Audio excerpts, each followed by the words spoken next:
Assalamualaikum warahmatullahi wabarakatuh. Selamat pagi anak-anakku kelas 8. Alhamdulillah kita bertemu dalam pelajaran IPS kembali. Pertemuan sebelumnya kita sudah mempelajari tentang pelaku ekonomi, kemudian perdagangan antar daerah serta antar negara. Dan yang hari ini akan kita bahas masih di bab 3, yaitu tentang ekonomi maritim dan agrikultural. Nah, kalau kalian sebelum kita mulai Ustadzah menjelaskan ya, kalian bisa melihat materi ini di buku paket kalian halaman 167 ataupun di modul halaman 6. Coba dibuka dulu sambil disimak penjelasan dari Ustadzah. Penjelasan yang akan Ustadzah kirim ini adalah untuk menyiasati anak-anakku yang tidak bisa bergabung dengan Zoom di pelajaran IPS. Jadi biar yang sebagian bisa mengikuti Zoom, yang kalau tidak bisa mengikuti Zoom bisa mengakses materi ini di Google Classroom ataupun di YouTube, serta nanti akan Ustadzah linkkan di WA kalian ya. Nah, ngomong-ngomong tentang ekonomi maritim dan agrikultural, kita mesti sudah paham lah ya, maritim berkaitan dengan hal-hal apa yang ada di laut. Kalau agrikultural otomatis hal-hal apa saja yang ada di darat ya, berkaitan dengan potensi-potensi pertanian, agraris. Makanya kenapa negara Indonesia mendapatkan julukan sebagai negara maritim maupun agraris, karena tadi Indonesia sebagian besar yaitu kelautan dan potensi agraris atau agrikulturalnya pun juga tak kalah tinggi. Nah, makanya kita patut bersyukur mempunyai negara Indonesia. Hal ini kenapa sih Ustazah potensi kita begitu besar? Salah satunya karena dampak ataupun letak Indonesia yang berada di garis khatulistiwa, di mana kita beriklim tropis, sehingga potensi maritim, kelautan dan agrikultural ini sangat besar ya. Oke, baik. Yang akan kita kupas tuntas pertama kali adalah ekonomi maritim dan kelautan Indonesia. Ternyata potensi ekonomi maritim dan kelautan itu berbeda ya. Kalau kemaritiman atau maritim ekonomi itu kegiatan ekonomi sama juga berkaitan dengan laut, tetapi mencakup hal-hal yang mendukung atau transportasinya, kemudian industri galangan kapalnya. Jadi alat-alat yang digunakan untuk mengeksplor potensi sumber daya lautnya. Paham ya? Berarti ada yang berkaitan transportasi tadi, industri galangan kapal, pembangunan, pengoperasian pelabuhan, itu berkaitan dengan ekonomi maritim. Nah, di sini Ustazah sudah menyebutkan contoh, ada jasa penyeberangan antar pulau, berarti itu potensi kemaritiman. Ada usaha pembuatan dan servis kapal, itu potensi kemaritiman ya. Nah, bedanya tipis dengan ekonomi kelautan atau marine ekonomi. Kalau marine ekonomi atau ekonomi kelautan itu berkaitan dengan hal-hal pemanfaatan sumber daya alamnya. Biasanya secara langsung gitu ya, dilakukan kegiatan ekonomi yang dilakukan di wilayah pesisir, lautan, dan di darat yang menggunakan jasa dan menggunakan sumber daya alam dan jasa kelautannya. Nah, di sini sudah Ustazah berikan contohnya, misal seperti ini, nelayan mencari ikan di laut, kemudian budidaya rumput laut, mungkin bisa juga nanti pengawetan itu loh Mbak, ataupun Mas pembuatan terasi ataupun pembuatan ikan asin ya yang di pinggir-pinggir pantai, itu masuk ke ekonomi kelautan gitu ya. Sampai di sini paham ya perbedaannya, walaupun sangat tipis, tetapi tadi titik tekannya ketika ekonomi kemaritiman itu adalah alat-alatnya, berkaitan dengan alat. Kalau ekonomi kelautan itu pemanfaatan sumber daya alamnya gitu ya, kalau ekonomi kelautan. Nah, selanjutnya apa saja sih sebenarnya? Nah, pemanfaatan ekonomi kelautan ataupun kemaritiman ini mempunyai tujuan. Pemerintah itu memiliki tujuan di mana pemanfaatan itu harus memperhatikan 4 hal ini. Pertumbuhan, di mana harus pertumbuhan ekonomi yang tinggi. Pemanfaatan kelautan ataupun kemaritiman itu harus memiliki pagu, yaitu untuk tadi meningkatkan pertumbuhan ekonomi. Yang kedua adalah tujuannya adalah peningkatan kesejahteraan pelaku usaha ya. Jadi harapannya tidak ada para pelaku usaha di bidang kelautan, baik itu nelayan ataupun mungkin petani garam, petani tambak, itu harapannya adalah semakin sejahtera. Yang ketiga adalah terpeliharanya kelestarian lingkungan. Nah, maka dari itu mulai sejak tahun 2000-an lah ya, pemerintah itu sudah melarang ataupun memberikan sanksi bagi nelayan-nelayan yang menggunakan pukat harimau, yang menggunakan bom kayak gitu ya, atau petasan bawah laut. Pukat harimau itu apa sih, Mbak? Pukat harimau itu kayak jaring yang sangat besar. Jadi ketika jaring itu diturunkan, itu bisa meraup banyak ikan. Memang sih keuntungannya banyak, tetapi yang diraup oleh jaring tersebut bukan hanya ikan-ikan besar, tetapi anakan ikan, benih-benih ikan itu pada terjaring semua. Maka dari itu penggunaan pukat harimau itu dilarang ya. Yang keempat adalah menjadikan laut sebagai pemersatu bangsa dan tegaknya kedaulatan bangsa. Nah, apalagi Indonesia sebagai negara maritim ya, 2/3 wilayah kita adalah kelautan. Bagaimana memanfaatkan laut ini sebagai pemersatu, bukan pemisah ya, itu. Oke, itu tadi berkaitan dengan kondisi potensinya. Sekarang kita lihat kondisi kemaritiman di Indonesia ini seperti apa sih, Us? Nah, kondisi kemaritiman Indonesia kita masih sangat besar ya potensinya dalam bidang pelayaran, perikanan, ataupun pariwisata bahari. Pelayaran sendiri kita sering ya mendengar ada sudah hampir pulau-pulau besar di Indonesia, bukan hampir, semua pulau-pulau di Indonesia sudah ada dermaga, pembangunan pelabuhan ataupun penambahan angkutan laut. Ada kapal feri, kapal roro. Nah, nanti kalian bisa searching apa sih Ustazah bedanya kapal feri, kapal roro kayak gitu ya. Kemudian itu berkaitan dengan pembangunan-pembangunan yang positif ya, pemerintah mulai memperhatikan itu. Tetapi sayangnya dalam hal ini ternyata masih marak juga tingkat kecelakaan di laut. Bisa karena kapal karam ataupun tabrakan, itu beberapa kali ya masih sering terjadi. Bahkan di awal tahun 2021 ini juga baru saja terjadi, walaupun bukan kapal induk ataupun kapal besar gitu ya. Selanjutnya ada apa saja potensi perikanan? Nah, kalau ngomongin potensi perikanan tentunya sangat tinggi sekali ya. Banyak ikan banyak ikan yang diekspor. Biasanya ikan-ikan favorit ini ada salmon, tuna, lobster ya, jenis-jenis ikan, kepiting. Nah, tetapi ternyata kita juga mendapatkan hambatan di mana maraknya illegal fishing. Ayo, masih ingat ya, illegal fishing adalah pencurian ikan, baik yang dilakukan terutama yang dilakukan oleh negara asing. Kemudian masih marak juga para petani lobster, petani ikan itu menjual bibit atau anakan lobster, anakan ikan itu ke luar negeri. Padahal nah itulah yang sebenarnya dilarang oleh pemerintah.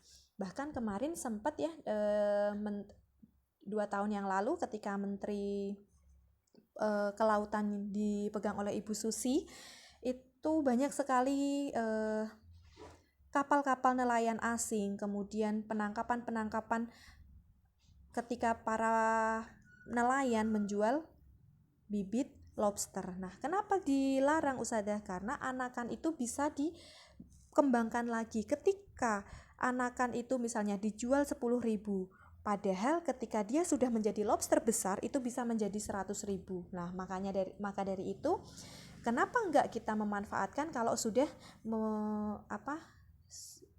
sudah berkembang biak ya, tidak menjual bibitnya gitu. Jadi kan petani bisa lebih untung. Oh, sebelum ya, yang pariwisata bahari. Nah, dengan adanya teknologi sekarang ini ya, ada Instagram, macam-macam lah. Itu muncul pariwisata di Indonesia ini terkenal di dunia, menjadi dikenal sama dunia. Ada beberapa jenis pariwisata bahari ya. Ada bahari penyelaman, ini yang biasanya ada di Raja Ampat, Papua. Mohon maaf ini salah ya. Raja Ampat Papua, siapa sih yang nggak tahu? Taman Laut Bunaken di Sulawesi, kemudian wisata bahari di Karimun Jawa, kita punya loh terdekat kita.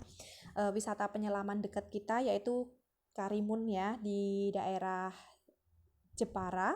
Kapan-kapan kalau misalnya kondisi sudah memungkinkan, bisa deh kalian ngajak jalan-jalan keluarga. Dan ada juga selain potensi wisata penyelaman, ada juga wisata bahari yang bergerak di potensi pantainya. Banyak juga kan sekarang muncul pantai-pantai yang terkenal. Ada Indrayanti di Jogja, kemudian ada kemarin Pantai Klayar di Pacitan, Pantai Pandawa di Bali, banyak sebenarnya. Di Semarang juga punya, tetapi mungkin untuk apa ya, terkenalnya masih masih belum begitu ya, karena memang kondisi pantai di Semarang ini pantai buatan, bukan pantai alami. Berbeda seperti kayak di Klayar, Indrayanti ya, dengan pesona laut selatan. Biasanya pantai-pantai di tepi laut selatan ini menyuguhkan pemandangan yang sangat indah gitu ya. Oke, nanti bisa kalian searching, mosok tous ada tous wisata pantai ataupun bahari di dekat kita. Nah, nanti dicari saja gitu ya. Dan menurut Usada kayaknya kalian lebih ini deh, lebih gaul daripada Usada dan lebih tahu wisata-wisata yang terkenal dibanding Usada. Nah, selanjutnya kita membahas tentang agrikultural. Nah, kalau tadi kemaritiman kelautan, agrikultural ini adalah pemanfaatan sumber daya hayati ya untuk menghasilkan bahan pangan, industri, untuk mengelola lingkungan utamanya di wilayah darat. Ya, makanya tadi agraris, agrikultural. Nah, apa saja yang berkaitan dengan agrikultural Usada? Ada pertanian, perkebunan, kehutanan, misalnya pemanfaatan ya hutan, perikanan tambak, itu juga termasuk dalam potensi agrikultural. Ada peternakan, baik itu peternakan macam-macam ya, ada ayam, kemudian penggemukan sapi dan lain sebagainya. Dan yang tak kalah penting adalah contohnya bisa juga pengolahan produk lanjutan, itu juga termasuk dari potensi agrikultural Indonesia. Contohnya seperti apa Usadah? Misal nih, seperti pembuatan pemanfaatan mikroorganisme ya, misal kayak pembuatan tempe, pembuatan keju, pembuatan apa namanya yang di Cimory itu apa ya, yogurt. Nah, itu adalah pengolahan produk lanjutan dari olahan susu ya kan, dikembangkan menjadi tadi bermacam-macam produk. Itu juga termasuk dari potensi agrikultural di Indonesia gitu ya. Nah, kalian bisa lihat, oh ternyata mungkin yang pernah jalan-jalan melihat tadi apa namanya perkembangbiakan hewan, kemudian pengolahan pengolahan apa namanya produk lanjutan tadi, itu bisa, oh ternyata itu termasuk potensi agrikultural toh gitu ya. Nah, penguatan agrikultural Indonesia sendiri, kalau ada beberapa pertanyaan yang mungkin kita refleksi sama-sama. Kira-kira bagaimana potensi agrikultural Indonesia? Apakah sedikit apa besar? Kalau dilihat Indonesia yang memiliki banyak gunung berapi ya, kondisi tanah kita sangat subur, otomatis potensi agrikultural ini sangat besar. Dan bagaimana peran agrikultural? Nah ini, kalau dibandingkan dengan kemaritiman di Indonesia, agrikultural ini masih menjadi sektor utama ekspor Indonesia. Padahal kalau kita mau tahu ya, 2/3 wilayah kita adalah laut, seharusnya kita bisa sama-sama memaksimalkan, bukan hanya agrikultural saja yang dimaksimalkan, tetapi juga potensi kemaritiman. Tetapi untuk saat ini masyarakat Indonesia masih mengandalkan dari segi agrikulturalnya. Nah, karena banyak sekali, kenapa sih Ustadzah kelautan kita masih tertinggal? Ya, ada hal-hal yang mungkin berkaitan dengan ilmu pengetahuan dan teknologi kita ya, yang memang masih belum sebagus dengan luar negeri. Nah, ini PR untuk kita semua, untuk kalian. Besok ketika kalian kuliah, jangan ragu misalnya ambil jurusan-jurusan yang memang bergerak di bidang pemanfaatan. Banyak kok sekarang kayak misalnya potensi kelautan itu teknik-teknik gitu ya, nggak masalah, nggak kalian masuk dalam jurusan-jurusan tersebut. Kemudian selanjutnya ada tadi ya, perannya, kemudian potensi kita itu sangat besar, tetapi ternyata banyak juga hambatannya. Nah, apa saja Ustazah hambatannya? Hambatan dari pengembangan agrikultural di Indonesia. Nah, kalau kita lihat ya, para petani di Indonesia ini masih baik alat-alatnya, baik segi modalnya itu masih sangat terbatas. Bisa kalian cermati dari slide yang ada Ustazah tampilkan. Bayangkan ketika di luar negeri sudah memakai traktor yang modern, kita masih ala kadarnya, ya kan? Kemudian modal petani masih dipermainkan harganya.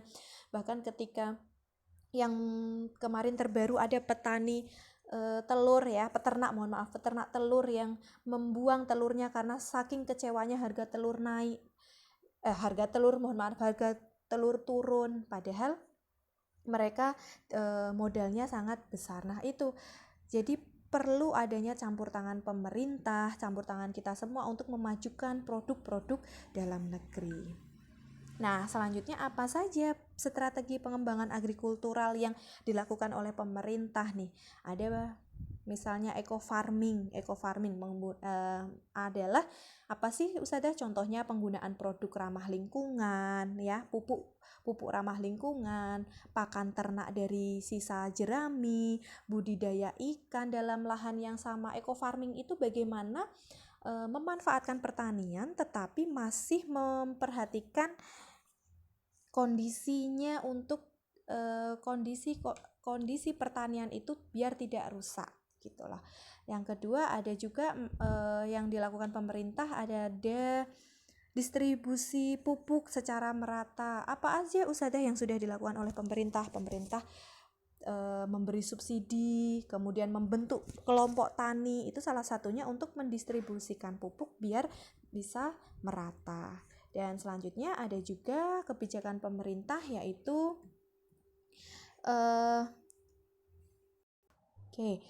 tadi perbaikan irigasi yang selanjutnya. Perbaikan irigasi ini juga sudah mulai gencar digalakkan oleh pemerintah ya. Salah satunya kalau kita lihat buktinya apa Ustazah? Beberapa tahun yang lalu, mungkin sekitar 2 tahun lah,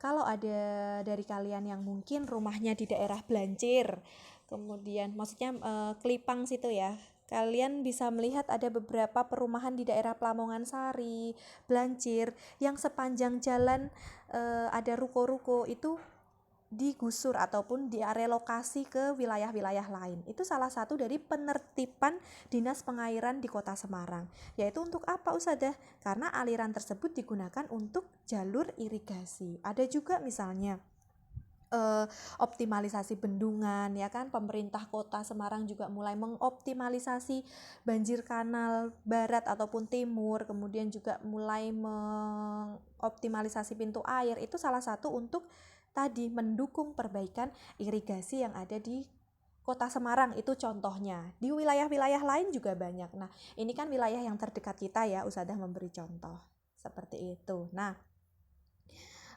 berkaitan dengan ekonomi kelautan, kemaritiman, agrikultural, ternyata potensi dari masing-masing sektor ekonomi itu sangat besar di Indonesia. Nah, tugas kita sama-sama, mari kita mendukung program pemerintah untuk kemajuan bangsa dan negara, terutama dalam bidang sektor kelautan, kemaritiman, agrikultural gitu ya. Besok pokoknya tadi pesan Ustazah, jangan ragu ketika kalian memang suka, jangan hanya berbondong-bondong, Ustazah aku pengen jadi pilot, Ustazah aku pengen jadi dosen. Jangan hanya cita-cita kalian, jangan hanya takut untuk jangan hanya sekedar aku pengen jadi PNS misalnya gitu. Jangan hanya sekedar sektor-sektor itu saja, tetapi kita masih punya potensi di bidang kemaritiman, kelautan, agrikultural yang ternyata sangat menjanjikan. Ketika kalian memang benar-benar bersungguh-sungguh, bisa bahkan malah mungkin bisa lebih sukses daripada yang lain gitu ya. Selain kita bekerja, juga memanfaatkan atau mengoptimalisasi lingkungan kita. Itu saja dari Ustazah, nanti bisa dilanjutkan untuk pertemuan berikutnya. Terima kasih, tetap semangat dalam belajar meski kadang lelah menghampiri kita. Wassalamualaikum warahmatullahi wabarakatuh.